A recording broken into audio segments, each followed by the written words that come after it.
Hello everyone, hope you're doing well. Hope you're making some nice profits. I've had a few people messaging me this week saying about the profits they've made from some of my advice and stuff like that. I'd love to see that. That's what it's about, spreading the knowledge and spreading the word around. And I've definitely made some money off of tips that people have sent me. So it works both ways, Together as a group, we have so many more eyes on the market, so many more brains thinking about what's going to happen. We can only do better together. So, drop in the comments, let me know what you're looking at, let me know what you're thinking about, what you think is going to happen in the markets. So today I started on about $95,000 and we finished at about 105. So a good day on the eToro. Gevo, by far the winner of the day, 72%. One of their founders has been tied in with Joe Biden. He's going to be one of Joe Biden's advisors. We expect tomorrow with the inauguration we're going to see some big growth for a lot of these top ones. Gevo, Fuel Cell, Plug Power, Blink. I did have a lot of CleanSpark, but CleanSpark are under investigation for fraud at the moment, so I sold a lot of my CleanSpark. Amazon have been doing well. I think they're going to do well where they're like legalizing the use of autonomous drones, stuff like that. Amazon Prime doing well. Amazon giving the details of Alexa to smart car companies to put Alexa into smart cars. We also just seen Netflix today have broke their record for amount of users, amount of subscriptions. They've got their highest ever amount of subscriptions, and they've got their earnings report tomorrow. So I expect Netflix will fly tomorrow, along with many other things with the inauguration of Joe Biden. Tilray, Afria, Albemarle, I think they'll all do really well tomorrow. Oromat Technologies, look them up, involved in geothermal. Never ending, free energy, geothermal, is hard for them to really lose money.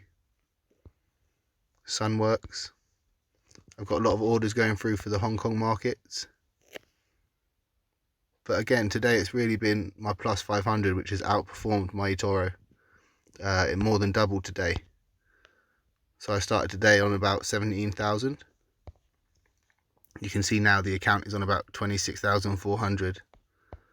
But I also withdrew 8,000. You can see that pending withdrawal at the top. So a great day again, it almost doubled. Again, mostly with lithium and the cannabis market. If we come here to my open positions, you can see all these lithium options. You can see all these. Sociedad there, a lithium miner. Amazon and NIO for the electric vehicles. Down a little bit at the moment, a good time for buyers. Ballard Power Systems for hydrogen energy. Again, Panasonic, they're making Tesla batteries. They've got a lot of lithium mines, a lot of hands in the lithium market. IQIY, that's like the Chinese version of Netflix. We spoke a little bit about them. IQIYI. So they're like Netflix. They've got more subscribers than Netflix. I'm not sure if they still do with Netflix's new milestone today. But they also have a lot less advertising on their platform. So they could increase their revenue quite a lot just by simply posting more adverts on their platform. So they're one to watch out for. I think they currently post like a third of the amount of adverts as Netflix. So there's quite a margin there for them to increase their advertising. Cannabis index, I think that will fly with Joe Biden and the recovery of America. Now, again, hydrogen energy. Lithium. International Game Technology, check them out on plus 500. They've been doing really well in 2020. And I think it's just going to continue this year. Gaming industry as a whole is doing well. But yeah, IGT, check them out. So yeah, quite a few there on the plus 500. It's just seeing crazy growth. It's a lot riskier than eToro. It doesn't give you the options with your leverage. So if I look at Netflix, if I buy £429, I'll get £2,000 worth. So about 4 times leverage, 5 times leverage. But it doesn't give you the option to select. So that's why eToro is a lot better. It gives you the choice of whether you want leverage or not. Plus 500 doesn't give you that option, so it's a lot riskier because everything's leveraged and your whole account moves as one. So one bad buy could make me hit that minimum margin and it will automatically start closing positions. It will close positions that you didn't perhaps want to close. So it's important you keep away from that minimal margin. Whereas on eToro, each individual buy is separate. If you have one bad buy, you will lose that buy. If you hit one stop loss, you will lose that buy. Each buy is individual. That's why eToro is just far safer, you know.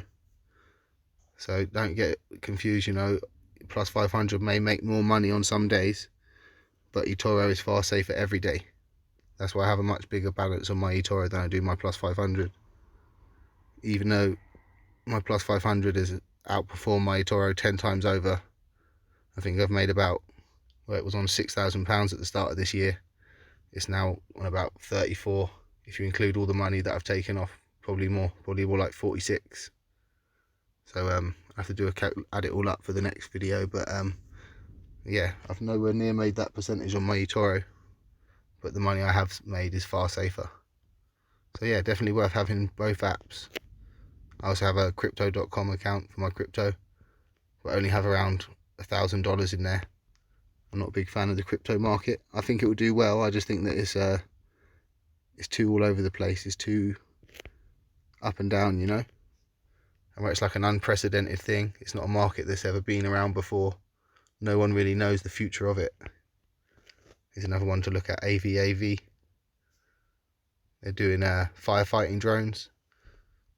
I sold out a lot just expecting a dip, but I'm going to definitely up this investment tomorrow or whenever the dip happens. And yeah, quite a few there to look into. Remember, always do your own research. I'm not professional, I'm just giving you my own opinion. And yeah, I will never recommend anything that I'm not buying myself, so but always do your research. Compare my opinion against Motley Fool, against the Financial Times. You know, if you take all these opinions and form your own opinion, you won't